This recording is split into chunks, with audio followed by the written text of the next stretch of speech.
My name is Paddy Corkery. I am a lead digital engineer. As Mark says, I work for Laing O'Rourke, and my current project is the Laing O'Rourke Murphy joint venture on HS2 Phase 1 Enabling Works North. I essentially look after all things BIM, and as Mark said, the BIM kind of comes under three broad categories of asset data, CAD data, and GIS data.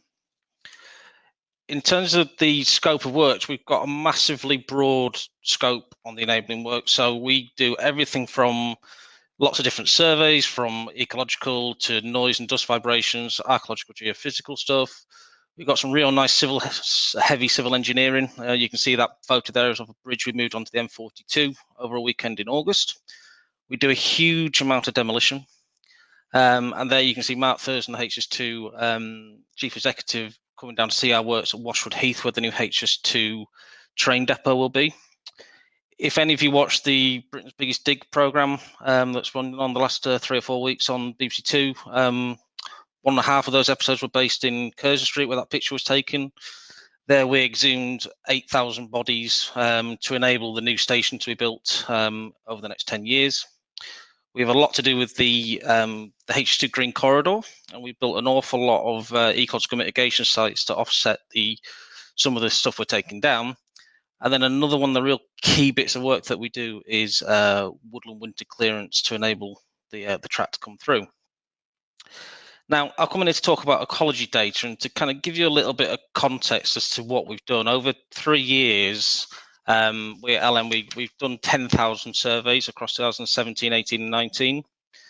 The key thing for us in terms of surveys is they drive our ability to get licenses from Natural England to enable us to clear areas which were previously habitat with bats, badgers, great crested newts, barn owls, and all sorts. And without the survey data, this would be impossible. Now, in 2020, LM were instructed to deliver 9,000 surveys in one season. So that's nearly as much as we did in 3 previous seasons. And that was to enable us to clear over 1 million square meters of winter clearance. And the key thing is with the program moving on now that if we don't clear that woodland, because it's seasonally constrained work, we could slow down the entire HS2 process. Now, pre-2020, there was quite a convoluted system for getting ecology data collected and assured and given to HS2. As you can see from here, we have two submissions. So the supply chain would go out and they'd collect the data and submit a Excel-based proforma. We would then check that with our ecological assurance team. When that passed, and it didn't always pass first time, we would then get a GIS file created, which would then get submitted to a site. Once that passed, that meant the survey data was accepted.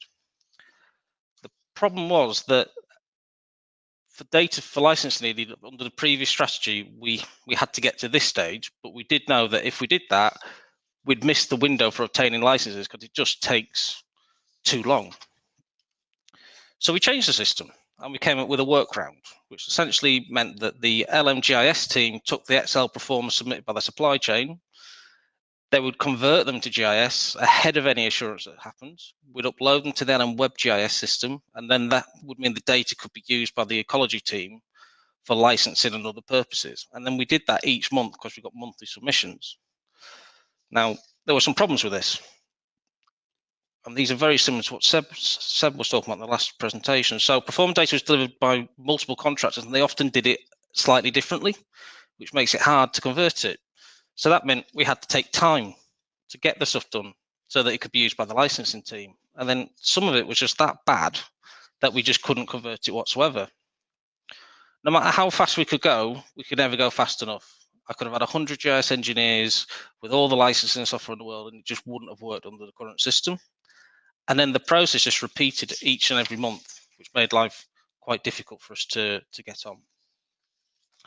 So we sat back at the end of the 2019 season, so probably just over 12 months ago, and we said to ourselves, what do we need to fix? Well, we need to get the data checked earlier to try and improve its quality. And we need to try and come up with a mechanism to ensure some consistency between the different contractors. We also needed to automate the checking because we weren't checking enough data and we were finding problems as a result of that. And then we needed to try and remove that workaround process so that the data will be available to the LM team much, much, much earlier. So how do we do this? Well, we changed the process pretty much completely. So previously, as I kind of showed on the previous slides, the assurance process was much about, it's a back-ended process where we looked at the data and we assured it after it had been collected. We made the decision to try and flip this and assure the supply chain up front to make sure they had the right people, did the right collection process, and they also had the right assurance processes. By doing this, that meant that we changed the strategy that data could be used by the licensing team immediately after it was submitted, which saves an awful lot of time making it available. One of the next key fundamental changes came from HS2, and they changed their requirements from needing an Excel format and a file geodatabase to only needing a file geodatabase. That meant our supply chain would only have to give us one format, and it became a lot easier for us to manage within our systems.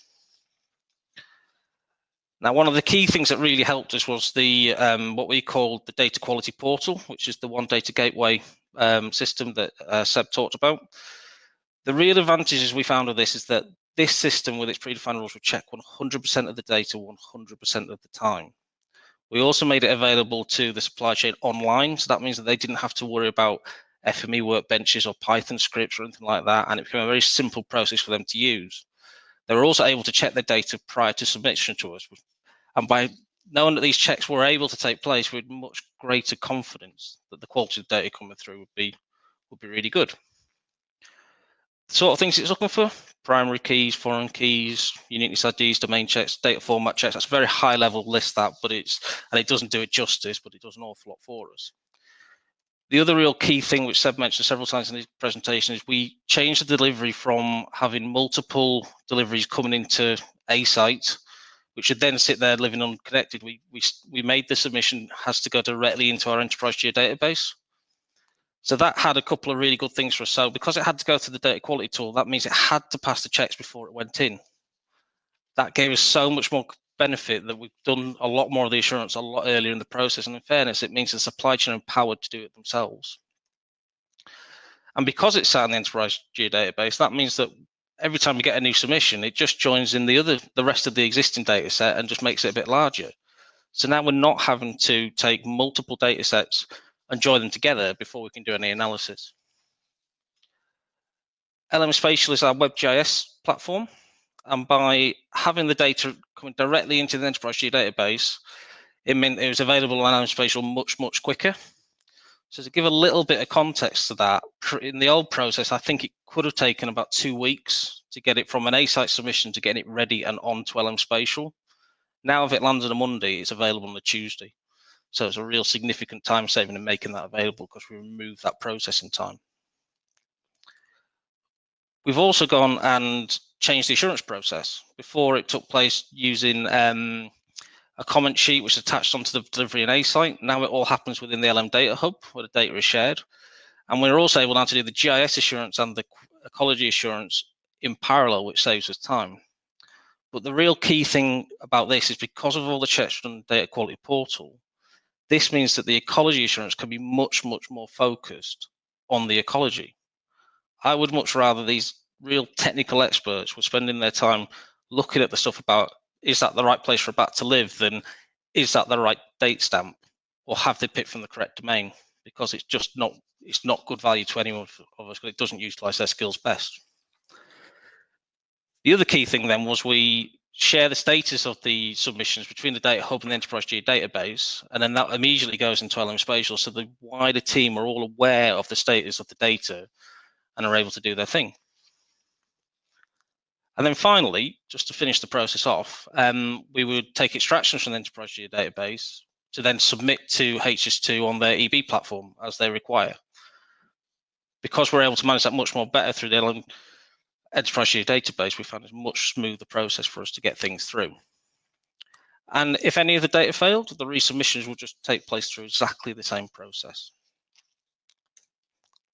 So just to kind of conclude, the changes we made in the assurance process and bringing in those two key elements of the data quality portal and delivering directly into the enterprise geodatabase has really helped to build confidence in the data, because we know we're getting more consistent data, and we're also removing the silly errors that used to occur, which wouldn't necessarily get picked up by our sporadic assurance process that we were doing before.